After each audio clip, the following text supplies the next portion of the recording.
Thumbnail में देखकर आपने समझ लिया होगा कि आज हम किस चीज पर बात करने वाले हैं। आज हम बात करने वाले हैं कि सर जो प्रेगनेंसी है, ये वैसे तो क्लास 10 का टॉपिक है ये, लेकिन ये एक जनरल टॉपिक भी बन जाता है क्योंकि नॉर्मली जाहिर सी बात है एक नॉर्मल लोगों को भी पता होना चाहिए कि प्रेगनेंसी कैसे होती है, फर्टिलाइजेशन कैसे होता है। ठीक है, ये सारी कहानी कहते हैं। चलिए स्टार्ट करते हैं। सबसे पहले मैं बात करूंगा कि जो डायग्राम हमारे पीछे दिख रहा है, इस डायग्राम में पार्ट्स हैं, उस पार्ट के बारे में आपको पहले बता दूं। ये एक्चुअली जो पूरा डायग्राम है ये फीमेल रिप्रोडक्टिव सिस्टम का एक डायग्राम है, जिसमें अगर हम बात करें, ये जो है हमारा ये ओवरी कहलाता है। ठीक है, ये ओवरी है। ठीक है, ये हमारा फैलोपियन ट्यूब है, ये फैलोपियन ट्यूब कहलाता है। ठीक है, उसके बाद ये यूटेरस कहलाएगा, ये यूटेरस है।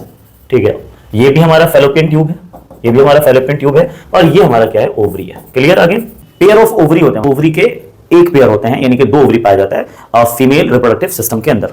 हम चलिए एक एक करके बात करते हैं इनके बारे में। अब सबसे पहले तो हम ये समझते हैं कि प्रेगनेंसी की कंडीशन क्या है, कैसे प्रेगनेंसी हो जाती है। ठीक है, फीमेल में सबसे पहले बात करेंगे ओवरी के बारे में कि ओवरी क्या करता है। बेसिकली देखो, जो ओवरी है ना, ये ओवरी की बात समझ लेते हैं। ओवरी एक वो ऑर्गन है, पेयर ऑफ ओवरी है, दो ओवरी पाए जाते हैं, तो ओवरी वो ऑर्गन है जिसमें एग का फॉर्मेशन होता है। अब ये एग क्या है, फीमेल एग, जिसको हम फीमेल रिप्रोडक्टिव सेल भी कहते हैं।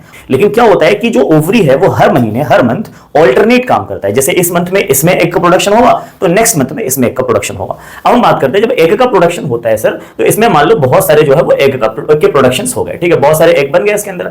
अब जो ये एग है ना, ये सीधा ट्रैवल करना स्टार्ट करेगा इस पाइप के थ्रू, जिसका नाम है आपको पता है फैलोपियन ट्यूब। फैलोपियन ट्यूब में जाकर के ये जो मैच्योर एग है, ये यहां पर जाकर के स्टे करेंगे, यहां पर जाकर के इंतजार करेंगे। ठीक है, ये मैच्योर एग है। जैसे ही मैच्योर एग जो है वो अगर डिस्ट्रॉय हो जाता है, फिर से एक नया जो एग है वो जाएगा मैच्योर होकर के, फिर यहां पे स्टे करेगा।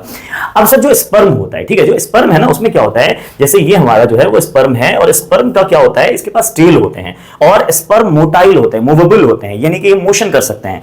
जो ओवम है, जो एग है, फीमेल एग, उसमें मोशन नहीं होता, उसमें सिर्फ यहीं तक ये आ पाते हैं, इसके आगे नहीं जा पाएंगे। ठीक है, अच्छा, अब ये जो स्पर्म है, ये स्पर्म ट्रैवल करके अगर ये यहां पर चले गए, यानी कि इस जगह पे चले गए। वैसे तो स्पर्म एक बार में बहुत सारे होते हैं, मूवेबल होते हैं, मोटाइल होते हैं, इसके अंदर माइटोकॉन्ड्रिया भी होता है, जाहिर सी बात है सेल है, मेल रिप्रोडक्टिव सेल, जो सर्विक्स से होते हुए, वजाइना से होते हुए, सर्विक्स होते हुए इसमें फैलोपियन ट्यूब में एंटर करता है। लेकिन स्पर्म के तो बहुत सारे सेल होते हैं सर, पर वो सेल, वो स्पर्म जो यहां तक पहुंच पाते हैं सबसे पहले, और इस ओवम में, जो ओवम है, इससे जाकर के फ्यूज करते हैं, इसमें एंटर कर जाते हैं। जैसे इस ओवम में एंटर कर जाएंगे ना ये स्पर्म, क्या होगा, ओवम ब्लॉक कर देगा एक तरह से अपने आप को कि भाई साहब स्पर्म है वो आ चुका है, और अब फर्टिलाइजेशन हो चुका है, यानी कि मेल गैमेट और फीमेल गैमेट का मिलना, यानी कि फ्यूजन हो चुका है, और इसी को फर्टिलाइजेशन कहते हैं। बात समझ आ रही है? अच्छा, अब फर्टिलाइजेशन कहां पर हुआ है, आप में से कौन बताएंगे, कमेंट सेक्शन में एक बार बताएंगे कि फर्टिलाइजेशन किस पार्ट में होता है रिप्रोडक्टिव ऑर्गन में। तो फर्टिलाइजेशन जो होता है बच्चों, जाहिर सी बात है फैलोपियन ट्यूब में होगा। ठीक है, अच्छा, अब फर्टिलाइजेशन हुआ, भाई ओवम निकलता है हर महीने, अपने आप को तैयार करता है, मैच्योर करता है। देखो, दो कंडीशन होती है, अगर स्पर्म आ गया तब तो फर्टिलाइजेशन हो गया, और मान लो सर स्पर्म आया नहीं, मान लो स्पर्म एंटर किया नहीं इसके अंदर, तो क्या होगा सर, फिर ये पूरे महीने क्या, तो यहां पर जो है ना ओवम आकर के स्टे करेगा, मैच्योर होगा, डिस्ट्रॉय हो जाएगा वापस, होते होते होते जब सारे डिस्ट्रॉय हो जाएंगे और स्पर्म आया ही नहीं पूरे महीने, तो क्या होगा, ये फिर यहां से, यानी कि ये जो हमारा ओवम है, ये जो डिस्ट्रॉय हुआ है यहां पर, ये सब आकर के ये जो यूटेरस है, इसकी लाइनिंग में एक स्पंजी लेयर बनाते हैं, और एक टाइम ऐसा आता है कि मंथ के एंड में ये फिर सीधा जो है सर्विक्स वजाइना से होते हुए बाहर निकल जाते हैं, और इस प्रोसेस को मेंस्ट्रुएशन साइकिल बोलते हैं, और ये मेंस्ट्रुएशन साइकिल 2 से 8 दिन तक चलता है। क्लियर है बच्चों? अच्छा, लेकिन अगर सर रिप्रोडक्शन, सॉरी, फर्टिलाइजेशन हो गया, तो एक फर्टिलाइजेशन नहीं हुआ तो क्या होगा, मेंस्ट्रुएशन साइकिल होगा। और अगर फर्टिलाइजेशन हो गया, अगर स्पर्म जाकर के ओवम से मिल गए, यानी फ्यूजन हो गया, फर्टिलाइजेशन हो गया, तो क्या होगा सर, जब फर्टिलाइजेशन होगा बच्चों, तो क्या होता है, फर्टिलाइजेशन के बाद यहां पर एक नए सेल बनते हैं, और सेल का नाम होता है जाइगोट। ठीक है, और जाइगोट धीरे धीरे डेवलप होता है, एम्ब्रियो बनाता है, एम्ब्रियो और डेवलप होगा, इस तरह से होते होते एक स्टेज आता है जब यूट्रस के अंदर जब ये आकर के इंप्लांट हो जाएगा, जब ये जाइगोट बनेगा, एम्ब्रियो बनेगा, तो ये इंप्लांट हो जाएगा यूट्रस के अंदर, यहीं पे बच्चे की डेवलपमेंट होती है इस यूट्रस के अंदर।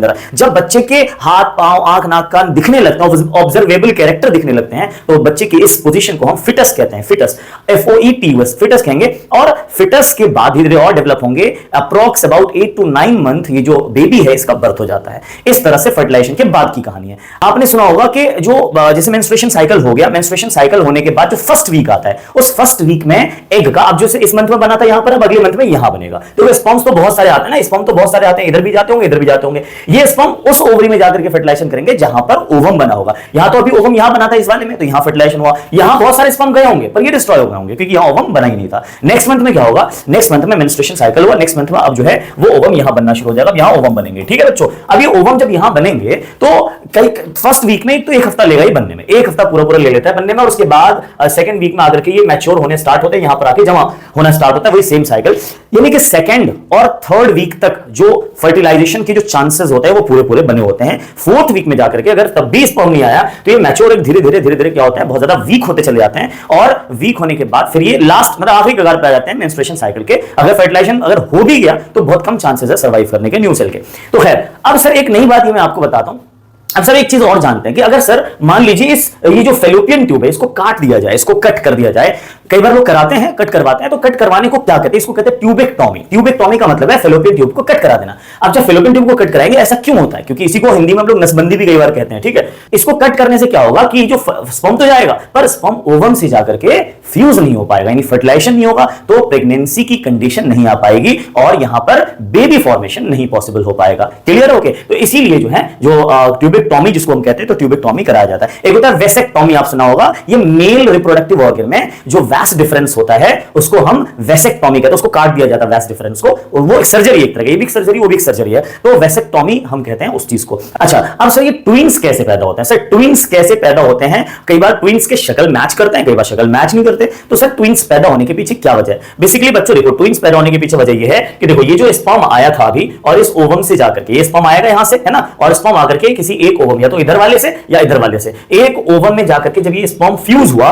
तो फ्यूज होने के बाद क्या बनाया? फर्टिलाइजेशन हुआ। इस प्रोसेस को फर्टिलाइजेशन कहते हैं। मिलने को मेल एग और सॉरी मेल स्पर्म और फीमेल एग को मिलने को हम क्या बोलते हैं? फर्टिलाइजेशन। यानी मेल गैमेट फीमेल गैमेट को मिलने को हम, जहां फेलोपियन ट्यूब में होता है मिलना, ठीक है। फर्टिलाइजेशन होने के बाद एक नया सेल बनेगा जाइगोट। ये जाइगोट बच्चों, अगर ये जो जाइगोट जब बनते हैं ना बेटा, उस टाइम पर क्या होता है? डीएनए का बहुत बड़ा रोल होता है, इंफॉर्मेशन एक्सचेंज करते रहते हैं वो, राइट। तो क्या होता है उस टाइम पर जाइगोट जो है वो और ज्यादा, कोई आगे आप बहुत डिटेल में पढ़ोगे, जाइगोट जो है वो डिवाइड हो जाता है उस बीच में। अगर जाइगोट डिवाइड हो गया तो इस जाइगोट से जो डिवीजन के बाद जो बेबी फॉर्मेशन होंगे वो दो बेबी बनेंगे, और ये दोनों ट्विंस होंगे। और ट्विंस कैसे? सेम शक्ल वाले होंगे, सेम, या तो दोनों लड़के होंगे या तो दोनों लड़कियां होंगी, लेकिन शक्ल मैच करेंगे। इस तरह से ट्विंस के फॉर्मेशन होते हैं। ये तो एक तरह के ट्विन हो गए जिसमें शक्ल मैच करता है, ठीक। अब हम बात करते हैं कि सर कई बार ऐसा भी होता है ट्विंस होते बट शक्ल मैच नहीं होता, उनकी प्रॉपर्टीज ज्यादा मैच नहीं होती। अच्छा, तो वो कैसे होता है? कई बार क्या होता है, ये जो मैच्योर एग होता है ना, ये जो मैच्योर एग, यहां पे आ गया एक मैच्योर एग, कई बार एक टाइम पर दो मैच्योर एग आ जाता है यहां पर फेलोपियन ट्यूब के अंदर, यानी दो एग मैच्योर हो जाते हैं।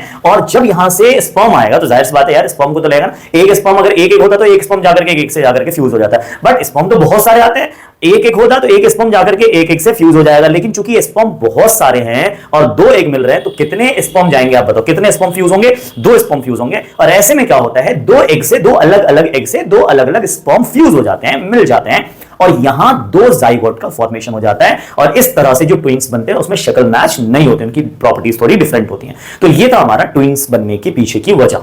लाइक शेयर एंड सब्सक्राइब करना मत भूलिएगा। Thank you so much.